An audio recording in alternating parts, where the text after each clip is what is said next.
আমাৰ crack JW চেনেলটোত মই এতিয়া ক্লাছ 10ৰ ভিডিঅ' ষ্টাৰ্ট কৰিম। ক্লাছ 10ৰ ভিডিঅ' ষ্টাৰ্ট কৰিম মানে কি ক্লাছ 10ৰ হোল চিলেবাছখিনি কভাৰ কৰিম।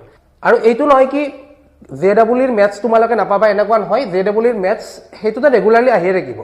তাৰ উপৰিও আমি ক্লাছ 10ৰ চিলেবাছটো কভাৰ কৰিবলৈ ট্ৰাই কৰি আছোঁ। চ' ক্লাছ 10ৰ ফাৰ্ষ্ট চেপ্টাৰটো ৰিয়েল নাম্বাৰছ।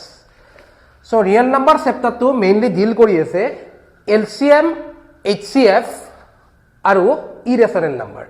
তোমালোকে ৰুটটো কি পাইছিলা? ইৰেচনেল পাইছিলা, হয়নে নহয়? এতিয়া তোমালোকে প্ৰুভ কৰিব লাগিব কি ৰুটটো ইৰেচনেল নাম্বাৰ কিয়, মানে প্ৰুভ দেট ৰুটটো is an irrational number. So' LCM আৰু HCF জানাৰ আগতেই LCM lowest common multiple, HCF highest common factor. So' first of all আমি চাওঁ what is multiples and what is factors, হয়নে? What is multiples, what is factors. Suppose মই start কৰিছোঁ মাল্টিপুলৰ পৰা। Multiple মানে জানা তোমালোকে, চাপ'জ মই ধৰি লৈছোঁ 15। 15 ওৱান যা কিমান হয়? 15।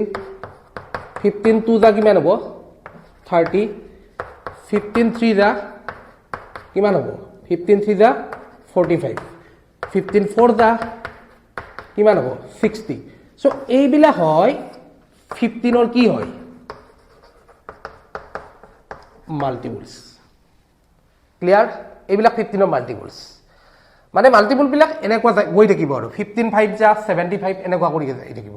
চ' এইটোৰ পৰা আমি গম পালোঁ 15ৰ মাল্টিপল ক'ৰ পৰা ষ্টাৰ্ট হৈছে? 15ৰ পৰা গ্ৰেজুৱেলি ইনক্ৰিজ হৈ আছে। ইনক্ৰিজ হৈ আছে মানে নাম্বাৰটো ইনক্ৰিজ কৰা নাই, নাম্বাৰটো ইনক্ৰিজ হৈ আছে, ইয়াৰ ভেলুটো ইনক্ৰিজ হৈ আছে। 15ৰ পিছত কি পালোঁ? 30। 30ৰ পিছত কি পালোঁ? 45। মানে যিকোনো এটা নাম্বাৰৰ মাল্টিপলটো সেই নাম্বাৰটোৰ ইকুৱেল বা সেই নাম্বাৰটোত কৰি সদায় কি হ'ব? ডাঙৰ হ'ব। যিকোনো 15ৰ মাল্টিপল 15ৰ পৰা ষ্টাৰ্ট হৈছে, নেক্সট 30, 45, 60। মানে যিকোনো এটা নাম্বাৰৰ মাল্টিপলবিলাক সেই নাম্বাৰটোৰ ইকুৱেল হ'ব, নহ'লে সেই নাম্বাৰটোত কৰি কি হ'ব? ডাঙৰ হ'ব। ক্লিয়াৰ? নেক্সট আহিল ফেক্টৰছ। আমি যদি এটা ফেক্টৰছ চাওঁ 15, 1 ইনটু 15 ইনটু কৰি আমি কিমান পাম? 15 পাম। গতিকে 1 আৰু 15টো 15ৰ কি হয়? ফেক্টৰছ। চিমিলাৰলি 3 আৰু 5 ইনটু কৰি আমি কি পাম? 15 পাম। গতিকে 3 আৰু 5টো 15ৰ কি হয়? ফেক্টৰছ হয়, হয়নে? মানে যিবিলাক নাম্বাৰ মাল্টিপল কৰি ইনটু কৰি আমি কিবা এটা নাম্বাৰ পাওঁ, সেই নাম্বাৰবিলাক সেই নাম্বাৰটোৰ কি হয়? ফেক্টৰছ হয়।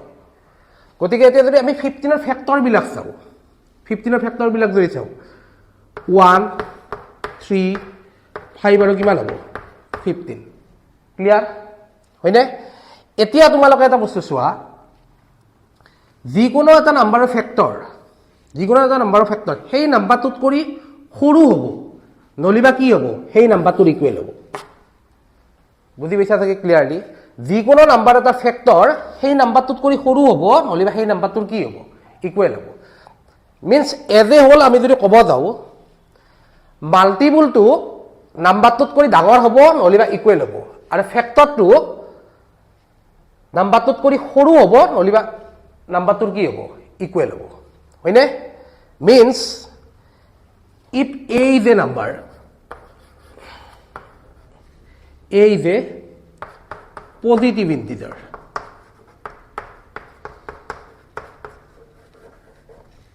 হয়নে? Then its মাল্টিপলছ